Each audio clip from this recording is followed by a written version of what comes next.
Welcome to another slow drift into the past, where history unfolds not with excitement, but with gentle detail.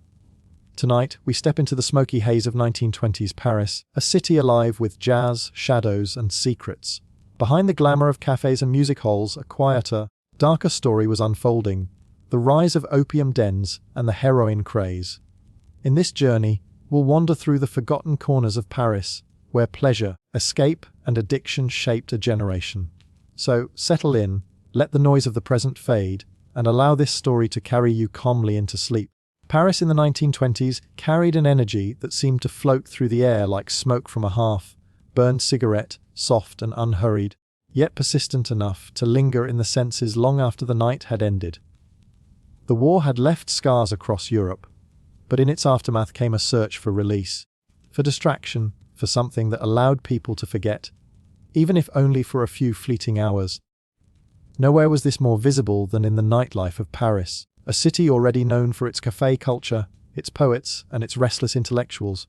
By the time the 1920s arrived, the city's nights had grown into something altogether different, where light spilled from cabaret doors, where music drifted through alleys, and where jazz arrived like a new language spoken without words. Jazz had traveled across the Atlantic, carried by musicians from New Orleans, from Harlem, from places where rhythm was not written down but felt, and when it arrived in Paris, it met an audience ready to embrace it. The French capital, always eager for novelty, found in jazz a kind of heartbeat that was both foreign and familiar. It was not only the sound but the mood it created, a mood of freedom, improvisation, and escape. Inside the clubs, cigarette smoke swirled in blue, grey layers above crowded tables, glasses clinked with every toast, and the music seemed to loosen the grip of time. For many, the night was not measured in hours, but in melodies, in the rise and fall of a trumpet or the soft echo of a piano chord fading into silence. Montmartre and Montparnasse became two of the most visible centres of this nightlife, with their cafes, dance halls, and hidden basements where the sound of saxophones lingered past midnight. Names like Le Boeuf sur la Toit or Bricktops became gathering points for the curious, the fashionable, and the restless. The clientele was as mixed as the music. Aristocrats brushing shoulders with struggling artists, poets reciting verses between sets, and expatriates finding in Paris a freedom they often could not experience at home. The atmosphere was less about hierarchy and more about the shared act of surrendering to the rhythm. The music itself reflected this merging of worlds, where European traditions met African-American improvisation, where the old waltz and the rigid march gave way to something fluid, unpredictable, and intoxicating. The nights often began with the soft glow of lamps outside the cafes, where small groups gathered before moving inward, down narrow staircases or through doors that revealed rooms already alive with sound.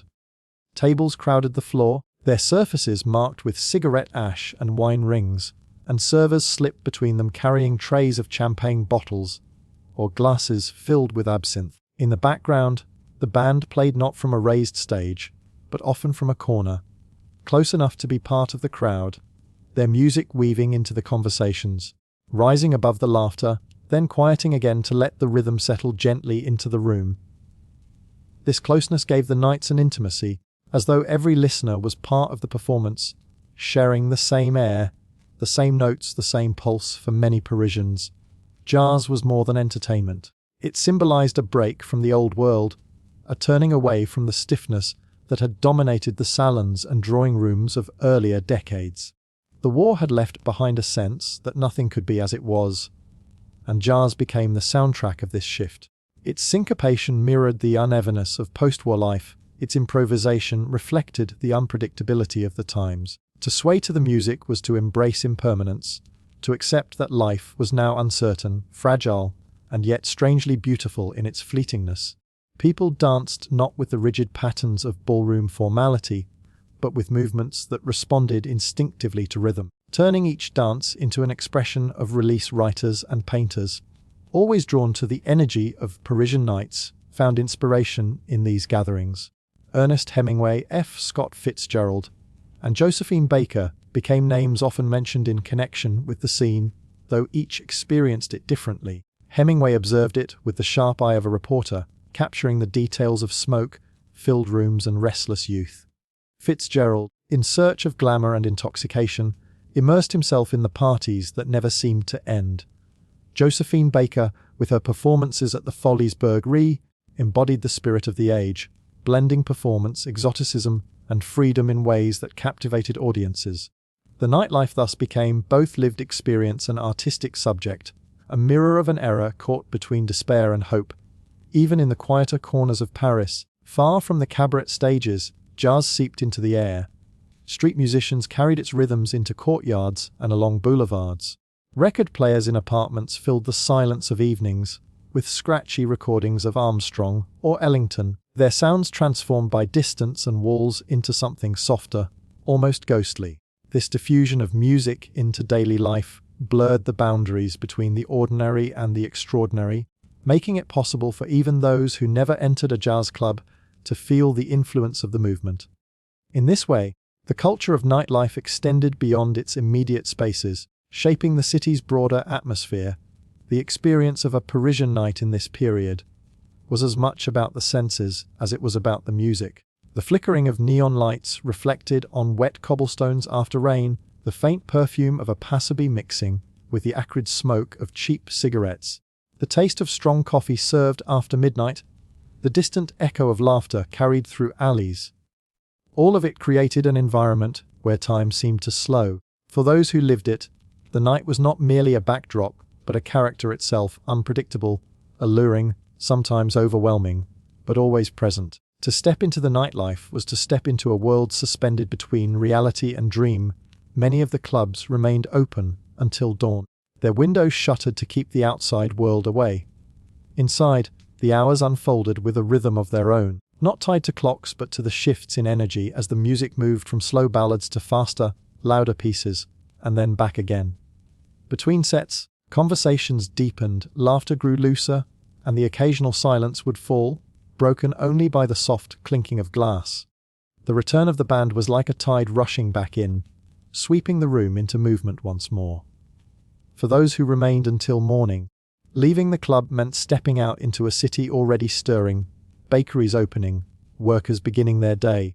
The contrast between the night's haze and the clarity of daylight striking and almost disorienting.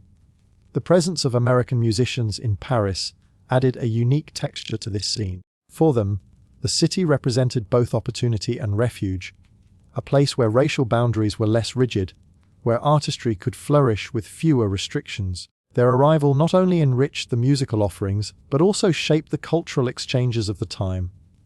Parisian audiences, eager for authenticity, embraced the energy and depth these musicians brought, and in return, the musicians found in Paris a stage that allowed them to experiment, to collaborate, and to grow. This mutual embrace strengthened the bond between jazz and Paris, making the city a symbolic home for a music born far away. The rhythm of Parisian nightlife was not uniform, however.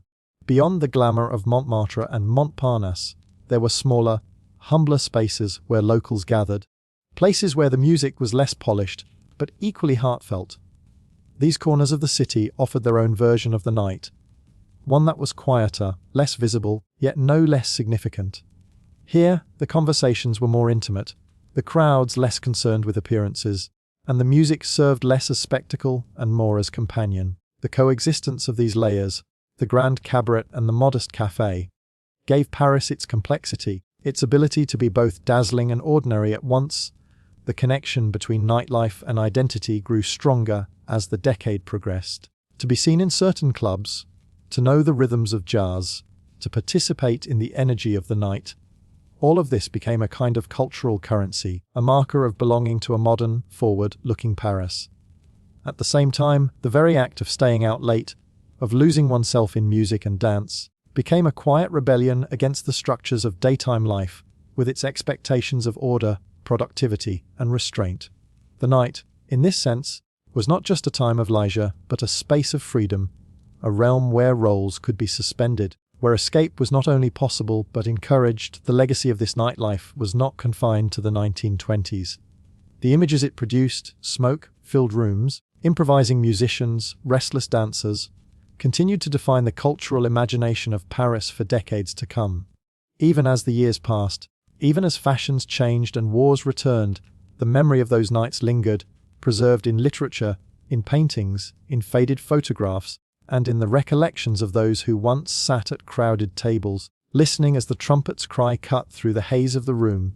The story of Paris in the 1920s cannot be separated from the quieter shadows that moved behind its glittering nightlife. For while music and dancing filled the clubs, another current flowed through the city, one made of smoke curling from pipes, powders dissolved in spoons, and the restless search for oblivion. The spread of opium dens and the rising presence of heroin shaped the undercurrent of the decade, a hidden layer beneath the surface of champagne bubbles and jazz notes. For many, the opium den was not just a place to take a drug, but a retreat from the noise of the world, a retreat into haze, silence, and detachment. These dens, often tucked away in alleys or behind discreet doors, were known to those who sought them. Whispered about in conversations that mixed fascination with warning, opium had a history in Europe long before the 1920s, brought by trade, colonial networks, and the long shadow of the 19th century opium wars, but in Paris it carried a particular allure.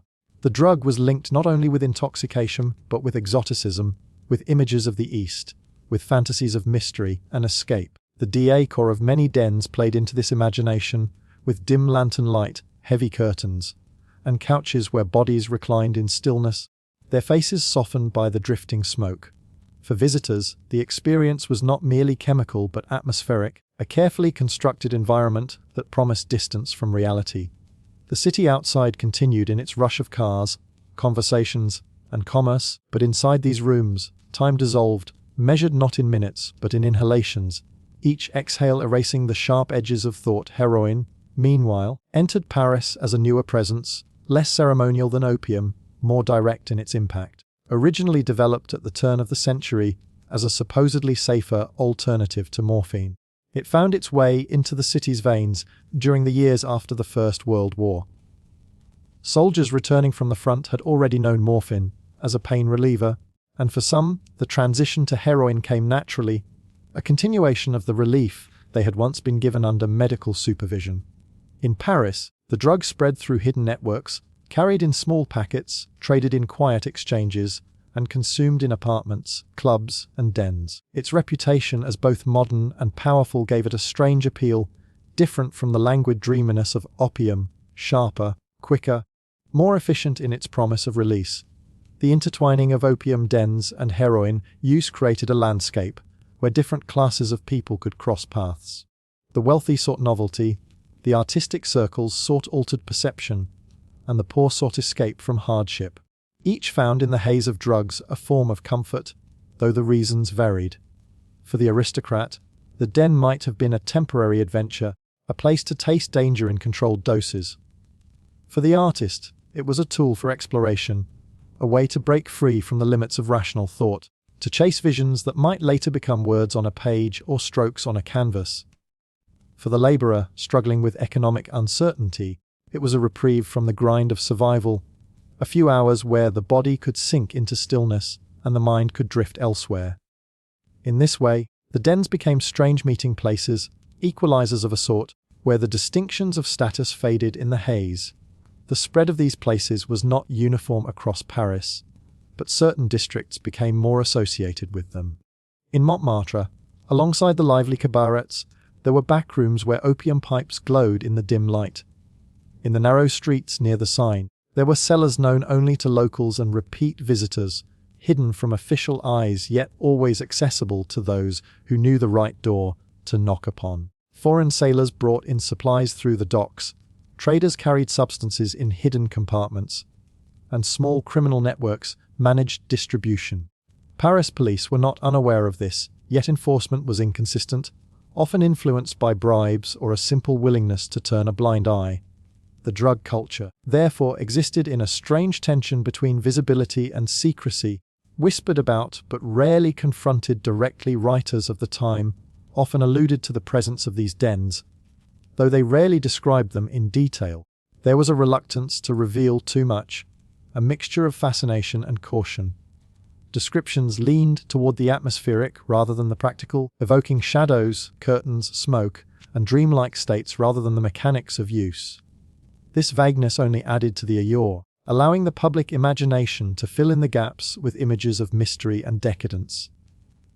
Newspapers occasionally published articles warning of the dangers, especially when a scandal arose, yet such warnings often heightened curiosity rather than diminished it. For those already living in the restless rhythm of the 1920s, the idea of entering a forbidden space and surrendering to altered states was not deterrent, but temptation. The culture of drug use in Paris intersected with the world of art and literature in complex ways. For some painters and poets, the experience of opium or heroin was framed as a tool for creativity, a way of accessing impressions that lay beyond conscious control. The slowness of opium, the drifting images it produced, found their way into descriptions of dreamscapes, blurred lines, and softened colors. Heroin, with its swifter detachment, gave other artists a sense of cold distance, a quiet removal from the ordinary. While it is tempting to see this purely as inspiration, the reality was often darker, with addictions quietly tightening their grip, turning what began as experiment into dependence. Still, the myth of the artist under influence persisted, fueled by both observation and romanticization, shaping the way drug use was perceived in cultural memory. In the dens themselves, the atmosphere was not always glamorous. Alongside the wealthy patrons and curious tourists were those who had fallen deeper into dependency, their bodies thinner, their movements slower, their presence less social and more solitary. For them, the den was not an adventure but a necessity, not a place to visit, but a place to return to again and again. The contrast between these two kinds of patrons was striking, yet within the room, both existed side by side, reclining on the same couches, exhaling into the same haze, sharing the same silence. The equality of stillness blurred the differences, making it difficult for an observer to distinguish between those who visited once for novelty and those who would return every night until their health broke. Heroin, in particular, brought with it a quieter crisis, one that unfolded not in the headlines of the day, but in the private struggles of individuals. Unlike opium, which was consumed in ritualized settings, heroin could be used in isolation, and its effects were more immediate. This made it appealing but also more dangerous, as the cycle of craving and relief tightened rapidly. Paris, like other cities of the time, saw the beginnings of a problem that would grow across the 20th century, though in the 1920s it was still shrouded in a mixture of secrecy and denial. Families often kept such matters private, and the broader culture spoke of them only in hints, preferring to focus on the glamour of the city rather than its shadows. The combination of jazz and drugs created a particularly potent symbol of the era, as both carried associations of freedom, transgression, and escape. The same clubs that offered music and dance sometimes also offered substances, the two experiences intertwining for those who sought deeper immersion into altered states. The rhythm of jazz, with its unpredictable shifts, mirrored the sensations of intoxication, and for some, the music seemed incomplete without the haze of smoke or the rush of powder. This overlap gave rise to stories, both whispered and written, of nights that moved from the dance floor to the den, from the brightness of music to the dim glow of pipes.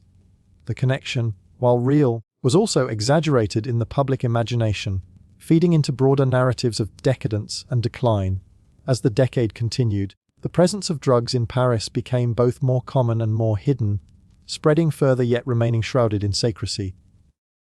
Authorities occasionally raided dens, seizing pipes, powders, and furnishings, yet new ones would emerge, often in the same neighborhoods, sometimes in the same buildings. The demand was steady, fueled by curiosity, dependency, and the cultural atmosphere of a city always searching for new sensations. The underground networks that supplied the drugs grew more organized, linking Paris to global routes that stretched from Asia through colonial ports to European cities. The flow of substances reflected the broader flows of empire and commerce, the hidden cargo of a world increasingly interconnected by trade and transport. The spread of opium dens and heroin use thus wove itself into the fabric of 1920s Paris, not as a dominant thread, but as one of the many textures that defined the era. It was not visible in every street, not present in every life, yet it existed in enough corners, in enough whispers to leave its mark. For some, it was a passing curiosity, a story told after a night of experimentation. For others, it was a permanent shadow, a weight that shaped their lives. And for the city itself, It became part of its layered identity, a reminder that beneath the laughter and music, there was always another story unfolding in silence, in smoke, and in the haze of forgotten hours. The relationship between artists, writers, and the world of drugs in 1920s Paris was a complex one, shaped by curiosity, desperation, and a deep desire to move beyond the limits of ordinary perception.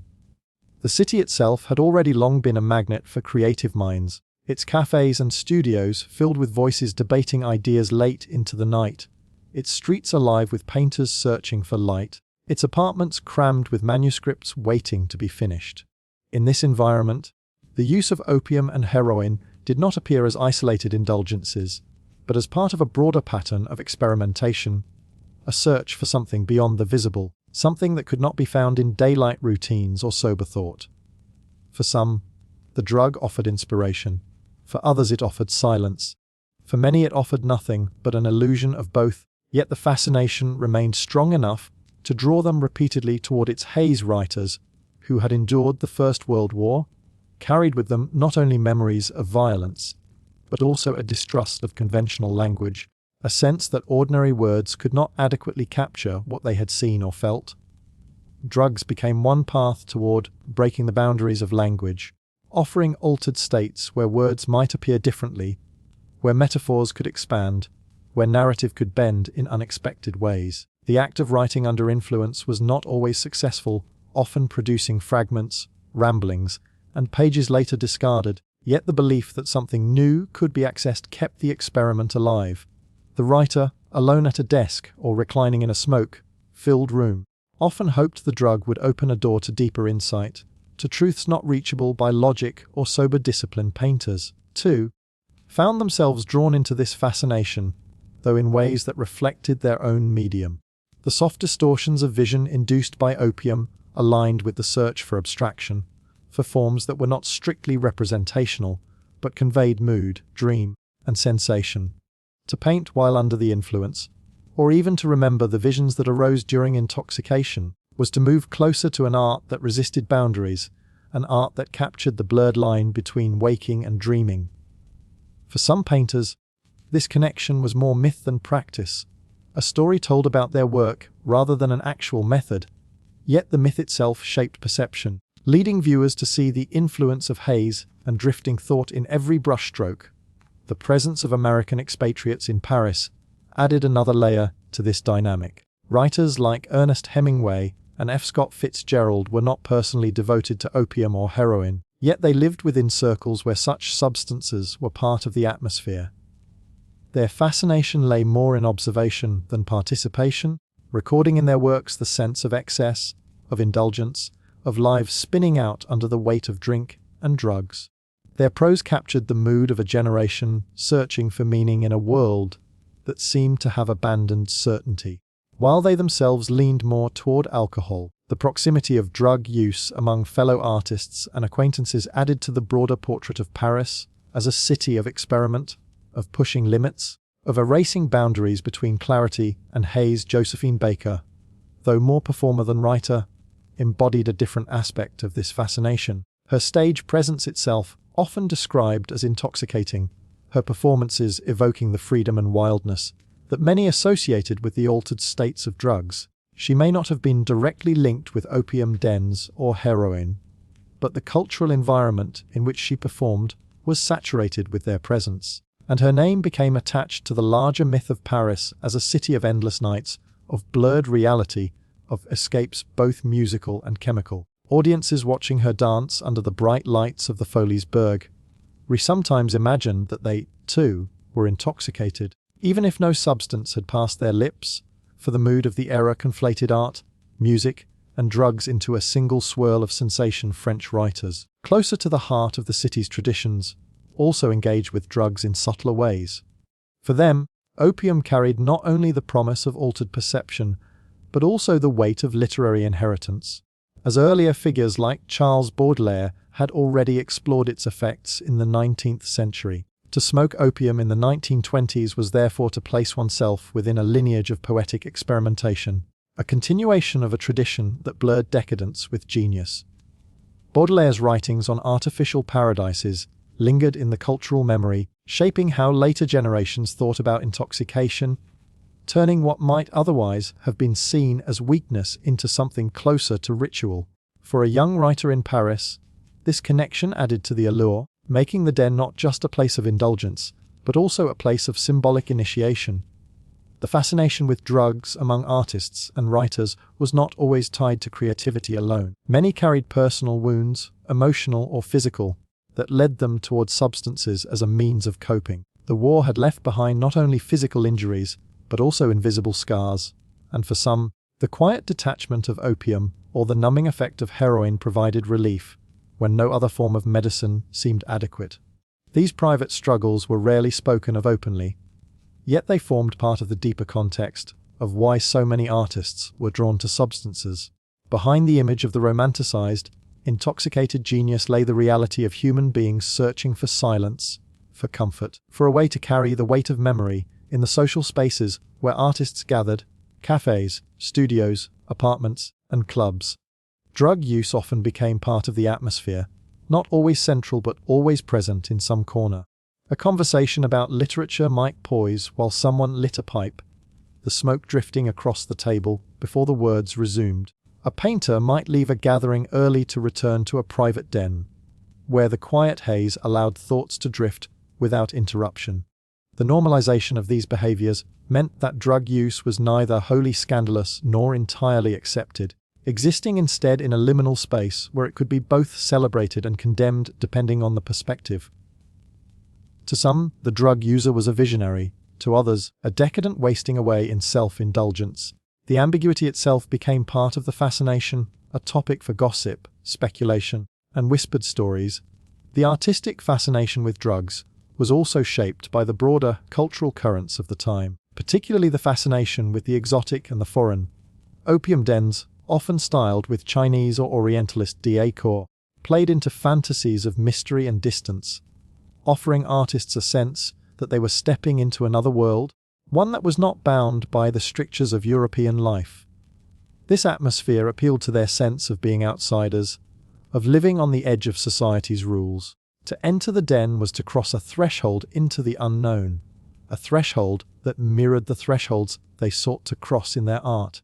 The fact that these dens were often hidden, secretive, and whispered about only added to their symbolic value, making them spaces of transgression and liberation in some circles. Drug use became almost a badge of authenticity, a way of proving one's seriousness as an artist. To refuse the haze was, in the eyes of some, to remain too close to the ordinary, too bound by conventional morality. To embrace it was to signal a willingness to sacrifice comfort and safety in pursuit of vision. This belief, though not universal, added pressure within certain communities, leading some to experiment not out of personal desire, but out of a sense of obligation to the myth of the suffering, intoxicated artist. The result was often less productive than imagined, yet the myth persisted, shaping reputations and creating stories that outlived the actual works produced. The fascination also extended beyond those who consumed drugs directly, influencing how art was discussed, reviewed, and remembered. Critics often interpreted certain works through the lens of intoxication, seeing in blurred lines or fragmented prose the supposed imprint of opium or heroin. Whether or not the artist had truly been under the influence mattered less than the perception, and this perception colored the reception of entire movements. Surrealism, for example, with its dreamlike imagery and irrational juxtapositions, was frequently linked with altered states, even though its leaders often emphasized other methods, such as automatic writing or dreams. The public imagination, however, insisted on associating such art with the haze of smoke, reinforcing the bond between creativity and intoxication. Yet, for all its allure, the fascination carried costs. Some artists found themselves trapped in dependency, their work slowing, their health declining, their reputations collapsing under the weight of whispers. Friends watched as once brilliant voices dimmed, as once vivid canvases grew sparse, as once energetic performers struggled to maintain their craft. These tragedies, while often hidden at the time, became part of the later narrative of the era, reminders that the haze of inspiration could quickly become the fog of decline. Even so, The myth of the artist as a figure who sacrificed themselves on the altar of experience endured, making the losses seem almost inevitable in the eyes of later generations. The fascination of artists and writers with drugs in 1920s, Paris was therefore never a simple matter of indulgence. It was shaped by history, by war, by cultural currents, by personal wounds, by artistic ambition, and by myth. It was as much about the stories told around the act as it was about the act itself, as much about perception as reality. For some, it opened doors to new visions. For others, it closed the door on their health and their work. For the city, it became another layer of its identity. Another reason why Paris was remembered as both dazzling and dangerous, a place where creativity and destruction walked hand in hand, beneath the glittering lights of Paris in the 1920s, beneath the sound of jazz echoing in nightclubs and the shimmer of champagne poured into tall glasses. There lay another story, one rarely spoken of in the crowded cafes or written openly in the newspapers. It was a story that moved quietly in shadows, a slow decline that accompanied the brightness of the era. The glamour of the city was undeniable, attracting artists, aristocrats, expatriates, and dreamers from across the world. Yet hidden behind the dazzling performances and lively conversations was a quieter current of exhaustion, dependency, and despair. For every story of nights filled with music and laughter, there was another of mornings filled with emptiness, of health declining, of fortunes slipping away, of spirits worn thin by indulgence. The nightlife that dazzled outsiders often demanded more than it gave, draining those who lived in it continuously. Musicians who played until dawn found themselves weary, their bodies worn down by long hours, by smoke-filled rooms, by endless demands for performance. Writers who stayed awake chasing inspiration through drink or drugs discovered that their productivity slowed. Their pages filled with fragments instead of finished works. Painters who lingered in opium dens, seeking visions, often found themselves repeating the same hazy patterns, unable to move forward in their craft. The very environment that seemed to promise freedom and escape carried with it a weight, a slow erosion of strength, a hidden cost that revealed itself only over time. Heroin and opium, while initially embraced as gateways to dreamlike experiences, gradually became traps for many who indulged. What began as experimentation, a single evening in a den, a single dose in a circle of friends, too often transformed into routine, then into need. The dependency grew quietly, often unnoticed by outsiders, even denied by those who felt it growing. Patrons continued to appear at cafes, continued to laugh at gatherings, continued to dance under the lights, but in private their hands trembled. Their nights stretched into restless hours. Their health declined without announcement. The glamour that surrounded them in public concealed the private reality of decline, creating a divide between appearance and truth that only widened as the decade moved forward. Financial downfall often accompanied the physical decline, for the lifestyle of Parisian nightlife required constant spending. The cost of drugs, of drinks, of fashionable appearances, of late-night indulgences steadily drained the resources of many who had arrived in Paris with dreams of abundance. Wealthy aristocrats sometimes squandered fortunes on nights they barely remembered, while struggling artists often found themselves in debt, caught between the desire to remain part of the scene and the impossibility of sustaining it. Credit was extended by cafe owners, debts accumulated quietly, and reputations began to fray as whispers spread about who had failed to pay, who had sold possessions to continue, who had borrowed too much. The glamour of wealth and generosity at the surface often masked the reality of financial ruin. Beneath, relationships, too, were affected by this quiet downfall. The atmosphere of Paris encouraged intensity, fleeting connections, sudden passions, but it also encouraged instability. Friendships fractured under the weight of debt, of jealousy, of betrayals whispered in smoke-filled corners. Lovers quarreled in the early hours of the morning. Promises made at midnight dissolved by dawn, and the strain of addiction or poverty eroded bonds that might otherwise have endured. Behind the music and the laughter was a constant undercurrent of loneliness, the sense that even in crowded rooms, many were profoundly alone, seeking in substances or fleeting company what they could not find in stability or lasting connection. The decline was not always visible in dramatic gestures, but often in small details, in the way a performer's voice grew weaker over the years, in the way a once vivid painter's colors dulled on canvas, in the way a writer's manuscripts remained unfinished. These subtle signs accumulated slowly, often unnoticed until the difference became undeniable. By then, the damage was often irreversible. The energy and vitality that had once defined the 1920s Parisian scene drained quietly away. The city continued to shine for newcomers, but for those who had lived within its nightlife for too long, the glamour became a mask they could no longer wear convincingly. Even those who avoided drugs and excess were not immune to the quiet downfall of the decade. The constant pace of nightlife itself, with its late hours, its demand for presence, its endless pursuit of novelty, wore heavily on many who tried to keep up. The pressure to remain fashionable, to be seen in the right places, to know the right people, created a kind of exhaustion that could not be relieved by sleep alone. The fear of missing out on opportunity, of falling behind in a city where reputations were built and destroyed overnight, drove many to push themselves beyond their limits. In time, the toll became clear as once promising careers faltered, as once celebrated names faded into obscurity, their downfall not marked by scandal, but by quiet disappearance. The fascination with glamour itself contributed to this hidden decline, for the surface brilliance of Paris encouraged people to ignore warning signs, to admit exhaustion, to acknowledge dependence, to reveal financial trouble, was to risk exclusion from the very circles that gave one identity. The culture of the city prized appearances, and so the decline remained hidden as long as possible, concealed behind laughter, makeup, elegant clothes, witty remarks.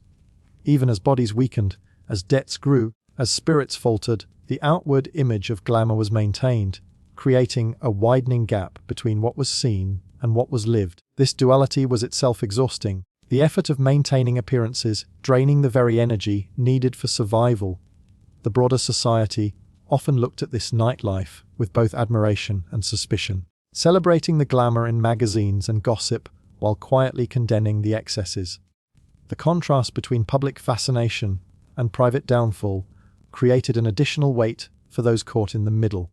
To be praised for brilliance while privately struggling with addiction or poverty only deepened the sense of isolation, making it harder to reach for help, harder to acknowledge the truth. Thus the decline continued in silence, each individual carrying their own burdens while appearing to live the dream of Parisian glamour. For some, the downfall ended in exile, leaving Paris entirely when debts grew too large, when health failed too severely, when reputations became too tarnished. For others, it ended in obscurity within the city itself, the once glamorous figure now absent from the cafes, their names no longer spoken, their stories fading into memory. A few met tragic ends, their deaths whispered about in the very cafes where they once held court, their absence noted only briefly before the music resumed. The city carrying on as though nothing had changed. Paris itself seemed indifferent, continuing to attract newcomers eager to embrace its glamour, even as those who had lived through it were left behind in its shadows, the quiet downfall behind the glamour of 1920s. Paris thus became part of the city's hidden history, rarely celebrated, rarely acknowledged, yet always present. It was not a single downfall but countless small ones, scattered across apartments, cafes, clubs, and dens. Each individual decline contributed to the larger truth that glamour, while captivating, carried costs that were often invisible until too late. The lights of the city continued to shine, the music continued to play, the champagne continued to flow, but behind every moment of brilliance was the possibility of shadow, the slow erosion of health, wealth, relationships, and spirit that accompanied those who lingered too long in the glittering night.